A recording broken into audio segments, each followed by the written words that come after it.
বিভিন্ন জায়গায় আমরা যারা আছি পূর্বের দেশগুলোতে আমরা হয়তো বৃহস্পতিবার অথবা শুক্রবার থেকে রোজা রাখা শুরু করবো ইনশাআল্লাহ চাঁদ দেখার উপরে। তো আমার আসনে 600-র উপরে মসজিদ, মাদ্রাসা, এতিমখানা আছে। আমরা চাচ্ছি এই প্রান্তিক অঞ্চলের প্রত্যেকটা প্রতিষ্ঠানে এতিমখানায় ন্যূনতম কিছু কন্ট্রিবিউট করবার জন্য, ইফতারের জন্য আর কি। তো সেই জন্য আজকে আমাদের এই আপিল, আপনারা যার যার সামর্থ্য মোতাবেক এই আপিলে শরিক হবেন। আমাদের পোস্টের ভিতরে বিকাশ নাম্বার এবং অ্যাকাউন্ট নাম্বার উল্লেখ করছি।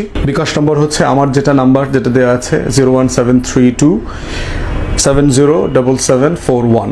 আবার বলছি, আমার ব্যক্তিগত যেটা বিকাশ নাম্বার সেটা হচ্ছে 01732707741 এবং আমার সহকর্মীর আরেকটা নাম্বার দিচ্ছি, আবু বকর সিদ্দিক, ওর নাম্বার হচ্ছে 01825651235 01825651235।